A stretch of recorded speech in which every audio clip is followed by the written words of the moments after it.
assemblée de Dieu. Yedabu Tabiso Natongo Nalelo. Église Naïsel Nakati 12. Nabalabala Dibaya numéro 21. Est-ce qu'on a pour ça pour Yabali? Vous allez se voir pour Yabali. Tango papa na biswa Zali Koya rapidement Zali Kobe.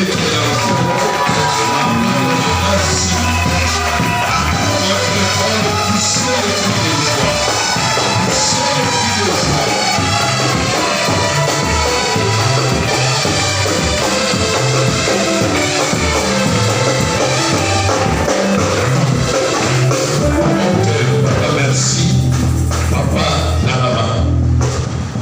Bana Botala. Bana Botala. Bana Botala. Bana Soukoubalouni, papa Batarane Sonotel. Ok, merci. Nous allons ici. Merci.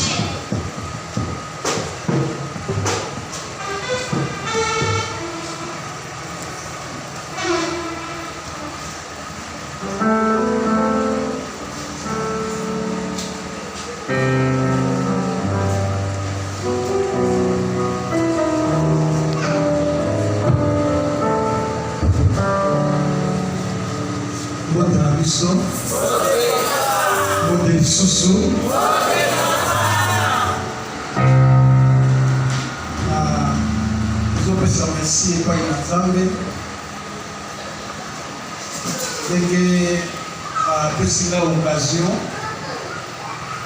il y a porté les malsous je crois que la Bébélé va aller avoir une qualité parce que ça fait un peu longtemps ceux qui ont reculé dans le temps et pour ça la table à 10 ans peut-être. Madame Abdéa Awa. Ceux qui ont sanité et qui ont ça là, 10 années déjà. Alors nous rendons gloire à l'Éternel pour cette occasion, cette opportunité. À Pessimisso, merci à papa Edouard Zoramesso, et à Zali Mokabi, et à l'église Nabiso et à Terre Promise. Merci à ma collaborateur Maïnyonso. Bazali awa na Congo bazosala mosala elongo topesi bango merci mpona kopesa biso occasion oyo ya kozala awa na ntongo ya lelo mpe kokabola liloba ya Nzambe. Voilà eza na cadre ya district esengelaki na bakoya depuis mikolo elekaki ezalaki na bacontrainte mosusu esalaki ke tokoka kozala wa te, mais lokola Nzambe aza le maître des temps et des circonstances, voilà que temps ekokaki po ete lelo tozala awa kokabola maloba na Nzambe elongo na bino lokola kozali awa. Amen. Tika Nzambe apakola bino pe kimia na nkolo ezala kati na bino nyonso. Amen. Naza vraiment na esengo parce que namoni bilongi namona kala mwana oyo namona ye moke lelo akomi une grande fille boye azosepela mingi komona bandeko namona kala awawa lelo namoni bango lisusu namoni bapapa alido namoni vie nanga kuna avie vraiment ça fait la joie de ya kokuta lisusu Nzambe azwa lokumu. Amen.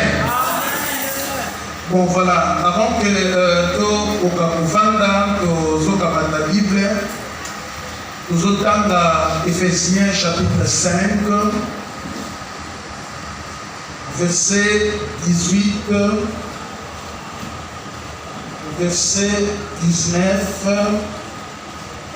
verset 20 il en a verset 21. Voilà, Éphésiens chapitre 5 verset 18 à 21. Ne vous enivrez pas de vin, c'est de la débauche. Soyez au contraire remplis de l'esprit. Entretenez-vous par des psaumes, par des hymnes et par des cantiques spirituels, chantant et célébrant de tout votre cœur le louange du Seigneur. Rendez continuellement grâce pour toutes choses à Dieu le Père, au nom de notre Seigneur Jésus-Christ, vous soumettant les uns aux autres dans la crainte de Christ. Amen. Amen. Voilà, tokoki kovanda. Tokoki kovanda. Dieu notre Père, nous voici devant toi cet avant-midi, regroupés autour de ta parole, Seigneur, parce que nous en avons besoin. Viens par ta grâce, parle-nous, Seigneur, afin que nos âmes vivent. Bénis ton peuple ici présent, prêt à écouter ta parole. Bénis, Seigneur, ceux qui sont en route en train de venir dans ce lieu, et que ta grâce, mon Dieu, nous comble. Au nom de Jésus-Christ de Nazareth, nous prions et tous nous disons Amen. Amen. Amen. Silencier, on dirait observer, non, c'est votre frère. Amen. Alléluia. Alors, puisque nous avons pentecôtiste, c'est pour la feedback des là. Quand nous avons Amen, nous pouvons pas Amen, comme c'est tout ça, nous avons sinon, on a remarqué, on dirait que je suis dans un désert où il n'y a personne. Tout le monde est silencieux là, en train d'admirer. Je ne suis pas moi en train d'observer. Nous avons observé. Amen. Descends de cette montagne d'admiration, mon frère. Admire Jésus. Mon âme est Jésus-Christ. Ce que nous avons c'est pas ton problème. Bien. Alléluia. Alléluia. Alléluia.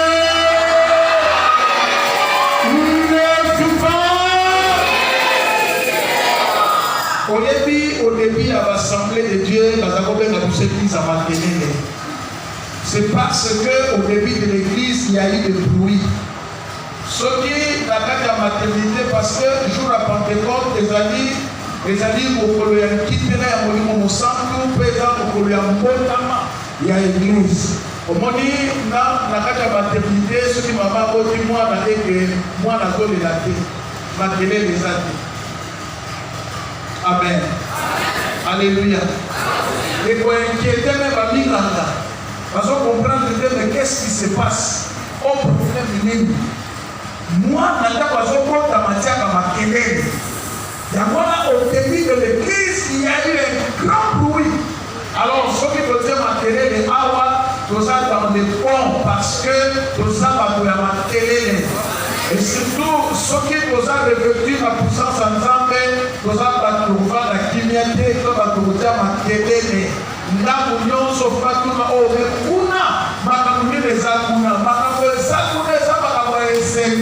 Parce que quand on a tout dit ça, on a dit le santo. Parce que les gens ont bouillonné dans la carte de Bango, qui n'ont pas crié, qui n'ont pas gagné, qui n'ont pas dit à ma télé, on a le courant, il y a Zambé. Alors je verrai qu'on acclame très fort le Seigneur.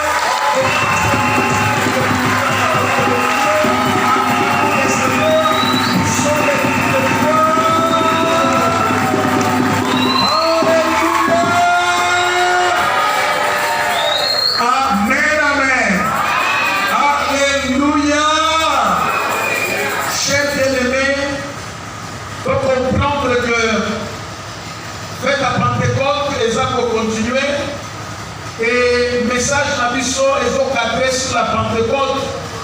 Nzambe asalisa biso afin que tozala bapentecôtiste ya 4 membres te kasi tozala bapentecôtiste oyo ya 4 mpenza na biso parce que tozala revêtu na puissance ya Nzambe et tozala rempli de l'esprit de Dieu. Basantu toloba amen. Alléluia. Alors en ce temps, il y a fin de temps. Tant oyo eza temps ya suka. Alors tozomona bato baza kolia na bamanifestation ya Saint-Esprit de fois eza vrai te, des fois eza faux. Alors esengeli ete biso peuple de Dieu tokota na chambre haute pour que tozala revêtu na puissance ya Nzambe afin que le vrai manifestation ya Saint-Esprit ekoka kose manifester na kati na biso basantu toloba amen. Alléluia. Alléluia. Na kati na molimo mosantu na Nzambe nde tokoki kozwa molimo na Nzambe mpe tokoki kotatola oyo ekopesa lokumu epai na Nzambe. Soyez remplis du Saint-Esprit. Voilà le thème de notre message. Soyez remplis du Saint-Esprit. Totonisama na molimo mosantu. Na passage oyo totanga na ntongo ya lelo tomoni makambo mibale, des choses. Biblia eza koloba juste na verset 18, ne vous enivrez point de vin. Likambo liboso vin. Likambo ya mibale, mais soyez remplis du Saint-Esprit. Donc likambo mibale, le Saint-Esprit. Likambo liboso, le vin. Et deuxième élément, le Saint-Esprit. Apôtre Paul, azolobela makambo oyo, est très important pour la vie de l'Église. Église ya Nzambe, soko eza composé na bato oyo bamipesi na milangwa, c'est très très grave dans la vie de l'Église. Alors que l'Église esengeli ezala na bato oyo baza rempli du Saint-Esprit. Bato baza rempli du Saint-Esprit nde bato oyo Église ya Yesu Kristo aza na bango na posa. Eza très important, mes chers bien-aimés. Ne vous enivrez pas de vin. Soyez remplis du Saint-Esprit. Écoutez, mes chers bien-aimés, le vin produit l'ivresse, ça ne produit ni la sagesse, ni le discernement, na kati na bombo na moto. Le vin, les autres ont un problème, na kati na mboka oyo Congo, et problème oyo, et bani pour entamer, même quelques membres de l'église, ba oyo, baza la concentration, ya koni pesa na vino. Écoutez mes chers bien-aimés, Nzambe asalisa biso, Nzambe asalisa yo, Nzambe asalisa nga. Vin eproduisaka kolangwa na kati na pomoi na moto. Ekoproduisaka ni la sagesse, ni le discernement na kati na pomoi na moto. Nzambe asalisa nga, Nzambe asalisa yo, to comprendre likambo oyo. De plus, elle mène souvent à une vie de désordre et vain. Masanga ememaka bato na vie ya désordre. Moto oyo abipesi na milangwa ekomemela ye vie ya désordre et puis ekomemela ye vie ya mobola. Parce que akozala moto oyo aza na économie te na kati na bomoi na ye. Tout eza épuisé à cause ya milangwa. Voilà mes chers bien-aimés, nous sommes les peuples de Dieu et donc les peuples de Dieu et Seigneur to s'abstenir na makambo oyo. Et le maka désordre, et le maka gaspillage, ya Yambongo, yaba ressources et vin et le goût excessif, il y a plaisir. Voilà. Moto il y a mis plaisir dans mi langue. Azana goût excessif, il y a plaisir. Azana moto azana plaisir à tout prix. Natamu nyoso alingi asepela. Natamu nyoso alingi azala na eseko. Nakati na poko inaye. C'est ce que j'appelle ici les goûts excessifs. Il y a plaisir. Nakati na moto oyo alipesi na milangwa. Asa moto azo vivre na gaspillage. Nakati na poko inaye. Nzoka de gaspillage. Nakati na poko inaye na nzambe ekoki kozala te. Un jour après que Yesu allait ici bakebele ayebisi bango oyo kodame bandamu nkolo autorisa gaspillage te nakati na église. Il a ordonné qu'on puisse ramasser même les miettes batiango na panier ezalaka 12 paniers. Écoutez mes chers bien-aimés, lelo eza mokolo malamu na ntina na yo. Nazongi koloba que Pentecôte est continué. Donc aujourd'hui, nous avons un message à Pentecôte et pas la puissance le corps à coyer dans l'ensemble. Pentecôte est là samedi la centenaire. Tu samedi, tu es dans le dimanche dans l'église. Tu samedi et hier samedi au niveau de la district, tu as la fête de Pentecôte dans le niveau de la district Angili. Les pasteurs étaient là, les membres de l'église, tu célébrer qui Pentecôte et le Seigneur nous a mis au cœur. Il y a comme la Pentecôte, les lots, la carte de l'église, la puissance de la terre promise. Nzambe apambolayo. On a le dit Nzambe apambolayo. Alléluia. Alléluia. Voilà c'est pourquoi les croyants ou les chrétiens doivent éviter le vin. Vous devez éviter, frère.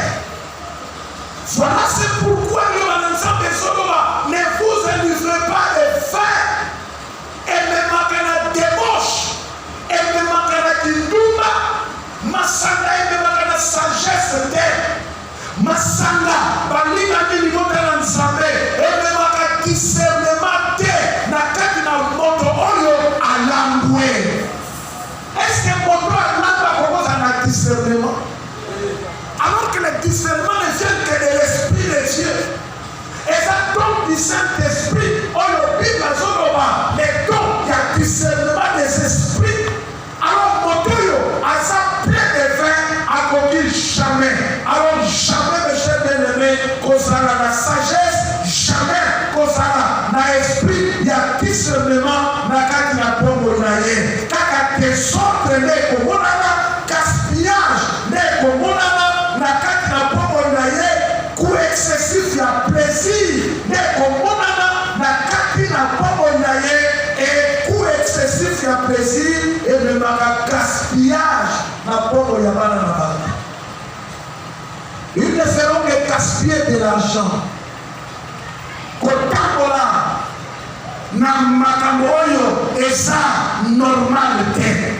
Voilà c'est pourquoi mes chers bien-aimés, nous étant que croyants, nous devons éviter tout cela parce que Nzambe a mis à soko bokete. Au lieu d'être sous l'influence de l'alcool, essayez de se placer sous l'influence du Saint-Esprit. Amen, amen. Amen, amen. Alléluia. Oh, amen. Nous devons nous placer sous l'influence du Saint-Esprit. On se placer sous l'influence, il y a ma sangate, il y a l'angoisse, papa. Mais place-toi sous l'influence du Saint-Esprit. Et à mon colo, à Zosela, et pas à Pomo Labisso. L'église a été promise par la Massakabazak et gloire à Dieu. Mais laissez-moi prêcher la parole de Dieu. Voilà la Massakabazak et gloire à Dieu. Mais laissez-moi prêcher la parole de Dieu. Nzambe asali sayo. Nzambe asungayo. Bible ne vous délivrez pas de vin, mais soyez au contraire remplis du Saint-Esprit de Dieu. Nzambe asunga biso.